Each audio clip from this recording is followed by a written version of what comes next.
তো এখন জল টল বুঝতে তো পারছি না কবে খেয়েছে, কিন্তু এটা ইনফেকশনটা ধরছে হালকা হালকা। এখন সেটা হালে খেয়েছে কিনা জানি না, 2-4 দিন বা 5 দিনের মধ্যে। 4 দিন ধরে বলছি না এক জায়গায় আছে তো তাহলে হয়তো সবে খেয়েছে, খাওয়ার সাথে সাথে যেই ইনফেকশনটা শুরু হয়েছে তখনই আর কি রেস্ট নিতে শুরু করেছে। এখনও ভাবছি যে রেস্ট নিলে যদি ঠিক হয়ে যাবে। এটা তো অবলা জীব, বুঝতে পারে না, কাউ কিছু বলতেও পারে না। জল টল খাইয়ে দেখি যদি শান্ত করা যায় বা কোনোভাবে এটাকে অ্যাডজাস্ট করানো যায়। জলের চাহিদা প্রচুর রয়েছে, তারপরে ইনফেকশনটার জন্য ভিতরে প্রবলেম হচ্ছে, ওই জন্য এখন জলটা খেয়ে যদি একটুখানি ঠান্ডা থাকে। ভিতরে ইনফেকশনটা ধরে গেছে বলে একভাবে জল নিতে পারছে না, গলা মলায় আটকে যাচ্ছে। ওই যে গলাটা তুলছে, তো গলাটা তুলে জলটাকে হজম করে নিই, ভিতরে ঢুকে নেয়। হ্যাঁ, কী হয়েছে, কী হয়েছে, কী কী কী আমি বুঝতে পারছি। হ্যাঁ, আবার আরেকটু, আরেকটু হবে নাকি? হ্যাঁ, খাও খাও।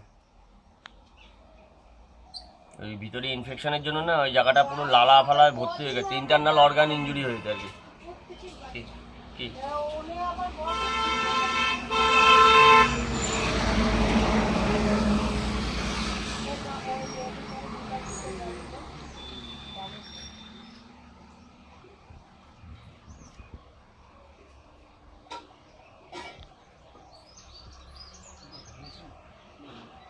হ্যাঁ, ওই ঘরে আজকে 3-4 দিন আছে শুধু।